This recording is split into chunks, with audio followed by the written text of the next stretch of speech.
नमस्कार, मी फराह खान. तुम्ही पाहताय साम टीव्ही. राज्यात सर्वच राजकीय पक्षांनी इलेक्शन मोड ऍक्टिव्हेट केल्याचं चित्र आहे. येत्या काही दिवसात होऊ घातलेल्या महापालिका निवडणुकांसाठी सगळे पक्ष तयारीला लागलेत.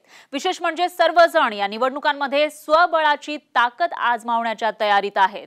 त्यामुळे निवडणुकांमध्ये रंगत वाढणार असल्याचं स्पष्ट झालंय. आणि आज स्पॉटलाइटमध्ये आपण मुंबई, पुणे आणि सोलापूर महापालिकेतल्या राजकीय समीकरणांवर चर्चा करणार आहोत. तर दुसऱ्या सत्रामध्ये भारतीय वायुदलाच्या 89व्या स्थापना दिनानिमित्त वायुदलाविषयी काही खास गोष्टी जाणून घेणार आहोत. चला तर मग पाहूयात स्पॉटलाइट.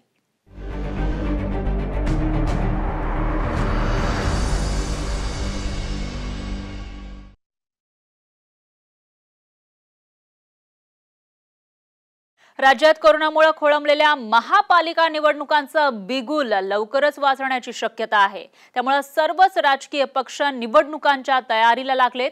तर मुंबई महापालिकेची निवडणूक राज्यामध्ये नाही तर देशात चर्चेचा विषय असते.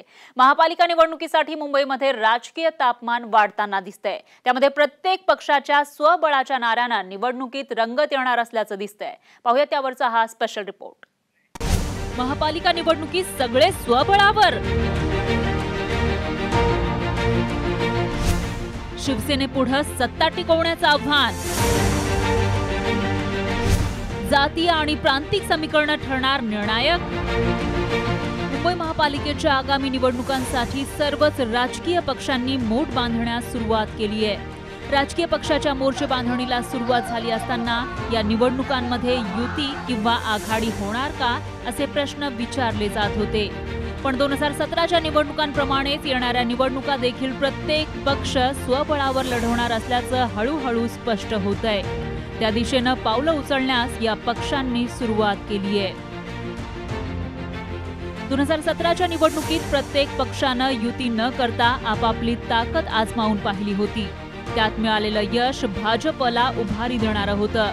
शिवसेनेच्या जागा वाढल्या असल्या तरी शिवसेनेसह इतर पक्षांना हे यश विचार करायला लावणारं होतं.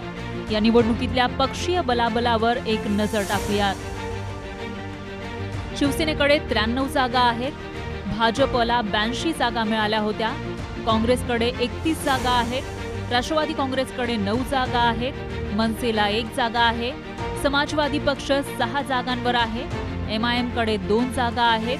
अपक्ष 6 जागा आहेत.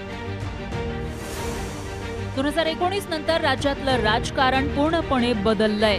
त्या शिवसेनेसमोर मुंबई महापालिकेत सत्ता कायम राखण्यासाठी भाजपचं तगडं आव्हान असेल. पण यावेळी राजकीय परिस्थिती पाहता शिवसेनेला राष्ट्रवादी काँग्रेसची मदत होण्याची शक्यता आहे. पण काँग्रेस मात्र स्वबळावर निवडणूक लढवणार आहे. भाजप देखील त्याच मनस्थितीत असताना मनसेसोबतच्या युतीच्या केवळ चर्चा सुरू आहेत. पण ही युती खरंच होईल का ते येणाऱ्या काळात स्पष्ट होईल. शिवसेनेची कायम भूमिका आहे की पक्षाचा विस्तार व्हावा. मुंबईमध्ये कायम अनेक वर्ष शिवसेना ही स्वबळावरच लढते. आता तुम्ही मागची निवडणूक पाहिली असेल. आम्ही स्वबळावरच लढलो आणि स्वबळावरच महापालिकेवर भगवा फडकवला. ह्या वेळेला सुद्धा आम्ही अर्थात महाविकास आघाडी आहे, पण शिवसेना हा सगळ्यात मोठा पक्ष म्हणून 100च्या वर जागा म्हणजे पूर्ण बहुमताच्या इतक्या जागा आम्हाला मिळाव्यात यासाठी आम्ही नक्कीच तयारी करतोय आणि करू ना. मुंबई महानगरपालिका ही महाराष्ट्राची राजधानी आहे. शिवसेनेचं जन्मस्थान आहे. या मुंबईमध्ये हुतात्म्यांचं स्मारक आहे आमच्या. या मुंबईवरती शिवसेनेचं राज्य नसेल तर कोणाचं राज्य असावं? आमचंच असणार. मुंबईत मराठीच्या मुद्द्यावर शिवसेना मनसे पक्षाला होणारं मतदान पाहता भाजपनं देखील मराठी कट्टा ही मोहीम सुरू केली आहे. दुसरीकडे भाजपच्या गुजराती मतदारांना आकर्षित करण्यासाठी शिवसेना आणि आप पक्ष प्रयत्नशील आहेत. गेल्या निवडणुकीत काँग्रेसकडून भाजपकडे वळालेला उत्तर भारतीय मतदार यावेळीही कायम राहील का याबाबत शंका व्यक्त केली जातीये. तर मुस्लिम मतदार या निवडणुकीत कोणासोबत जाईल याबाबतही तर्कवितर्क लढवले जात आहेत. जातीय आणि प्रांतिक समीकरण जुळवल्यास यावेळी सगळ्याच पक्षांनी ही निवडणूक लढवताना आपापलं संख्याबळ वाढवण्यासाठी वाव आहे. आणि यावेळी हे समीकरण ज्याला जुळवता येईल मुंबईत त्याच पक्षाला आपली करता येणार आहे. सुमित सावंत, साम टीव्ही न्यूज, मुंबई। राज्यात महाविकास आघाडीकडून एकत्र आलेले ठाकरे पवार कुटुंब आता पुणे महापालिकेसाठीही एकत्र येणार आहे। पुणे महापालिका निवडणुकीसाठी राष्ट्रवादी आणि शिवसेना यांच्यातील आघाडीसाठी पहिलं पाऊल पडलंय। या दोन्ही पक्षांच्या पदाधिकाऱ्यांच्या पहिल्याच बैठकीत आघाडीसाठी जागा वाटपासह विविध मुद्द्यांवर सकारात्मक चर्चा झाली आहे। त्यामुळे पालिका निवडणुकीसाठी राष्ट्रवादी आणि शिवसेना यांच्या आघाडीच्या स्थापनेला नवरात्रीमध्ये मुहूर्त मिळालाय। पुण्यात ही ठाकरे पवार एकत्र येणार। पुणे महापालिकेसाठी प्राथमिक चर्चा यशस्वी। काँग्रेस मात्र एकला चलोरेवरती ठाम।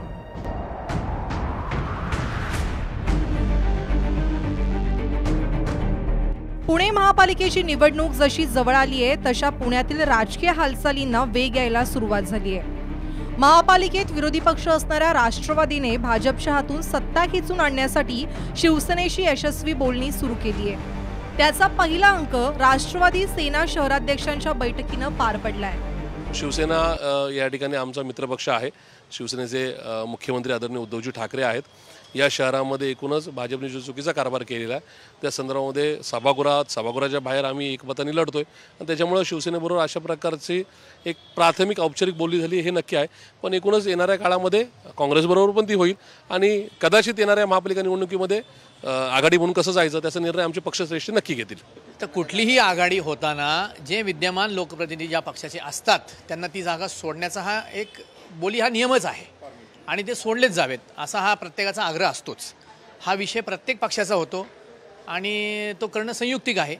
पुढच्या जागा काय करायच्या काय हे वरिष्ठ निर्णय घेतील। ज्याप्रमाणे जे आदेश येतील त्याप्रमाणे तिन्ही पक्ष तो आदेश नक्की पाळतील। कोणतेही मतभेद न करता भाजपला रोखण्यासाठी पालिका निवडणुकीमध्ये आघाडी करण्यावर एकमत झालंय। जागा वाटप करताना सेनेला सन्मानजनक जागा मिळाव्यात। दोन्ही पक्षांच्या विद्यमान जागा कायम ठेवाव्या।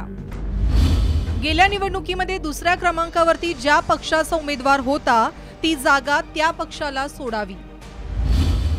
शिवसेनेने किमान 45 ते 50 जागांची अपेक्षा बोलून दाखवली आहे। राष्ट्रवादी सेनेची बोलणी पुढे केली असताना यातील महाविकास आघाडीचा घटक पक्ष असणारी काँग्रेस कुठेच दिसत नाहीये। शिवाय सध्या तरी आमची भूमिका स्वबळावरती लढण्याची आहे यावर स्थानिक काँग्रेस नेतृत्व तरी ठाम आहे। आता आमच्या प्रदेश अध्यक्षांनी जे सांगितलेलं आहे की आम्हाला स्वबळावर जायचं आहे, आम्ही स्वबळावर तयारी करणार आहे, त्यांनी त्याप्रमाणे सांगितलं आम्ही स्वबळाची तयारी करतोय सर्वीकडे आणि शेवटी हायकमांड जो निर्णय घेतील त्याप्रमाणे आम्ही काम करणारच आहे ना। पण आमचा पक्ष वाढवण्यासाठी त्या ठिकाणी आम्हाला कोणाचं बंधन नाही। राष्ट्रवादी आणि सेनेत बोलणी यशस्वी झाली असली तरी खरा गेम प्रभागांच्या आरक्षण सोडतीत आहे। कारण आरक्षण सोडत झाल्यावर खरा तिढा वाढणार आहे आणि तोच तिढा सोडवणं वाटतं तितकं नक्कीच सोपं नसेल। एकेकाळी पुण्याच्या राजकारणाचा केंद्रबिंदू असणारी काँग्रेस आज महाविकास आघाडीच्या चर्चेत कुठेही नाहीये। गेल्या काही वर्षात पुणे शहरातली घटलेली काँग्रेसची ताकद आणि नाना पटोले यांनी एकला चलोरेची घेतलेली भूमिका यामुळे काँग्रेस आता पुण्यामध्ये काहीशी बॅकफूटवर आहे। मात्र सत्तेच्या या सारीपाटावर काँग्रेसला एकटं लढणं परवडणार आहे का यावर देखील पुण्याच्या राजकीय वर्तुळात चर्चा सुरू आहे। कॅमेरामन सुमितसह अमोल कविटकर, साम टीव्ही, पुणे। तर सोलापूर महापालिकेवर मागच्या निवडणुकीचा अपवाद वगळता काँग्रेसची निर्विवाद सत्ता राहिली आहे। मागच्या निवडणुकीमध्ये भाजपच्या सत्तेमध्ये येण्यानं समीकरणं बदलली होती। त्यामध्ये आता शरद पवार यांनी सन्मानाची वागणूक मिळाली नाही तर स्वबळाचे संकेत दिलेत। पाहुयात याविषयीचा हा स्पेशल रिपोर्ट। सोलापुरात राजकीय समीकरण बदलणार,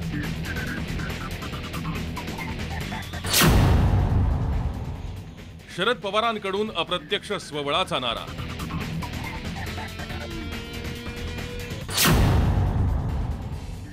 भाजपच्या गडाला सुरुंग लागणार का? सोलापूर महापालिकेवर सुरुवातीपासूनच काही अपवाद वगळले तर काँग्रेसचं वर्चस्व राहिलंय। सुशीलकुमार शिंदे आणि नंतर प्रणिती शिंदे यांच्यामुळे शरद पवारांनी सोलापूर शहराच्या राजकारणात फारसं लक्ष दिलं नव्हतं। मात्र मागच्या लोकसभा, विधानसभा आणि महापालिका निवडणुकीत भाजपा पूर्ण ताकदीनं सत्तेवर आली. सुभाष देशमुख आणि विजयकुमार देशमुख या 2 माजी मंत्र्यांकडे सोलापूर महापालिकेच्या सत्तेच्या चाव्या गेल्या. त्यामुळे कधी नव्हे ते काँग्रेसला महापालिकेत साधं विरोधी पक्षनेतेपदही मिळालं नाही. एकूण 102 जागा असलेल्या सोलापूर महापालिकेत कोणत्या पक्षाच्या किती जागा आहेत पाहूयात. सोलापूर महापालिकेतलं पक्षीय बलाबल: भाजप 49 जागा, शिवसेना 21, काँग्रेस 14, राष्ट्रवादी 4, MIM 8, माकप 1, अपक्ष आणि इतर 4 जागा, तर रिक्त जागा 1. योगायोगानं राज्यात शिवसेना, राष्ट्रवादी आणि काँग्रेसचं महाविकास आघाडी सरकार सत्तेत आलं आणि त्यामुळे सोलापुरातल्या काँग्रेसच्या आशा पल्लवी झाल्या. दुसरीकडे शिवसेना, MIM, भाजप आणि काँग्रेसमधली दिग्गज मंडळी राष्ट्रवादीत प्रवेश करतायत. त्यामुळे राजकीय गणितं अधिकच गुंतागुंतीची बनत चालली आहेत. त्यात राष्ट्रवादीचे सर्वेसर्वा शरद पवारांनी सोलापुरातल्या बड्या स्थानिक नेत्यांवर हात ठेवून जुन्या आणि नव्याचा संगम जुळवून आणलाय आणि भाजप सोडून सर्व पक्षांना एकत्र येण्याचं आवाहन केलंय. मात्र त्यासोबतच युतीत सन्मानजनक वागणूक मिळाली नाही तर स्वबळावर लढण्याचे संकेत दिलेत.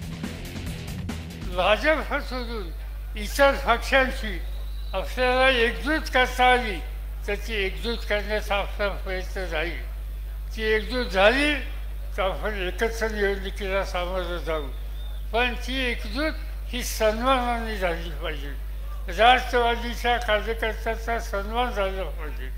पण तिचा सन्मान नसेल तर आपण स्वतंत्र सुद्धा निवडणूक लढू, त्याच्याबद्दल माझ्या मनामध्ये शंका नाही. आणि ती तयारी आज आपल्या सगळ्यांची असली पाहिजे. सध्या सोलापूर राष्ट्रवादी काँग्रेसमध्ये जोरदार इनकमिंग सुरू आहे. राज्यात महाविकास आघाडी सरकारमध्ये सत्तेत असणाऱ्या काँग्रेसनं या आधीच स्वबळाचा नारा दिलाय.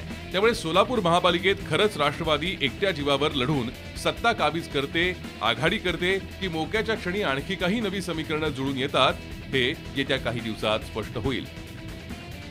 विश्वभूषण लिमये, साम टीव्ही न्यूज, सोलापूर. आजपासून 89 वर्षांपूर्वी भारताचं वायुदल स्थापन झालं आणि तेव्हापासून आजपर्यंत खंडप्राय भारत देशाच्या हवाई सुरक्षेची जबाबदारी वायुदल सक्षमपणे पेलतंय. पाहुयात त्यावरचा हा स्पेशल रिपोर्ट. नभ स्पृशम दीप्तम.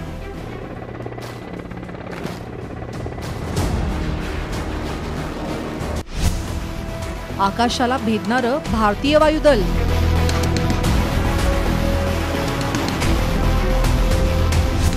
भारताची हवाई तटबंदी. वाऱ्याहून अधिक वेग, आकाशाहून उंच भरारी आणि शत्रूच्या उरात धडकी भरवणारी ख्याती. भारतीय वायुदलाची ही वैशिष्ट्य. 8 ऑक्टोबर 1932 ला रॉयल इंडियन एअरफोर्स नावानं भारतीय वायुदलाची स्थापना झाली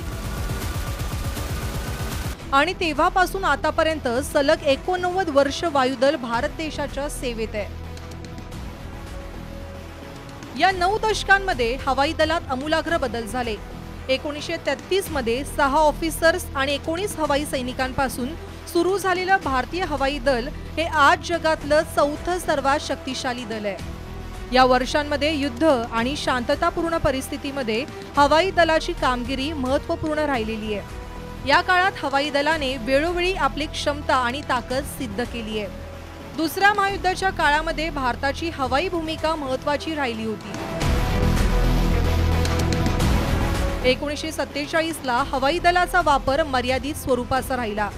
पण त्यानंतर 1965च्या पाकिस्तान विरुद्धच्या युद्धात हवाई दलाने जबरदस्त कामगिरी केली. बांगलादेशला स्वातंत्र्य मिळवून देण्यात भारताच्या हवाई दलाचं मोठं योगदान राहिलंय.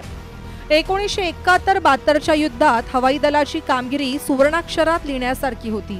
या युद्धादरम्यान हवाई दलाने तब्बल 4000पेक्षा अधिक उड्डाणं घेतली आणि पाकिस्तानच्या सैन्यावर जोरदार हल्ला चढवला. बांगलादेश स्वतंत्र झाला. यासोबतच कारगिल युद्धात हवाई दलानं केलेलं कार्य अतुलनीय राहिलंय. अलीकडच्या काळात शत्रूच्या भूमीत जाऊन सर्जिकल स्ट्राईक करत हवाई दलाने नवा अध्याय लिहिलाय. ब्युरो रिपोर्ट, साम टीव्ही न्यूज. रिपोर्ट. भारतीय हवाई दलामध्ये असलेले विविध फायटर जेट्स ही हवाई दलाची खरी ताकद आहेत. मिग श्रेणीची विमानं ही भारतीय वायुदलाचा कणा मानली जातात आणि या विमानांनी आपल्या कामगिरीनं भारतीय हवाई दलाची मान अभिमानानं उंचावली आहे.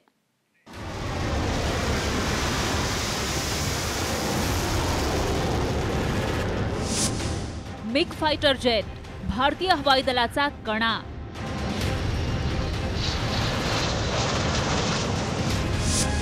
विविध युद्ध प्रसंगात जबरदस्त कामगिरी.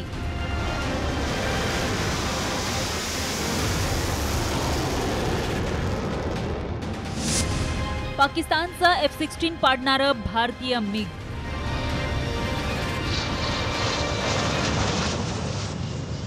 ध्वनीहून अधिक वेगानं मार्गक्रमण करणारं भारतीय हवाई दलाचं हे पहिलं लढाऊ विमान म्हणजे मिग.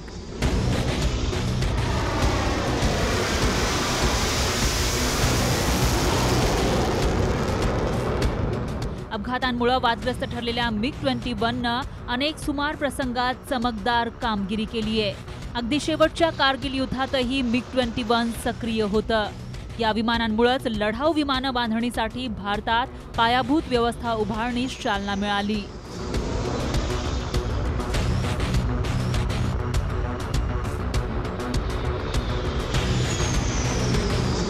आज देशांतर्गत सुखोई विमानांची बांधणी आणि 5व्या पिढीतील लढाऊ विमानांचा विकास हे जे काही शक्य झालंय त्याची पायाभरणी खऱ्या अर्थानं मिग विमानांनी केली आहे.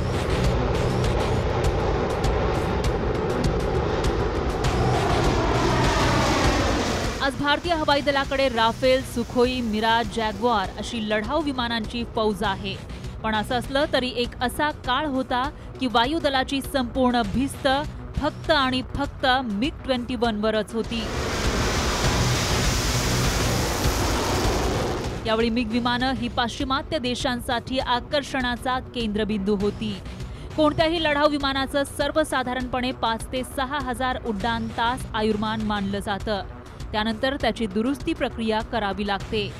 MiG-21नं असे किती टप्पे पार केले याची कल्पनाही करता येणार नाही.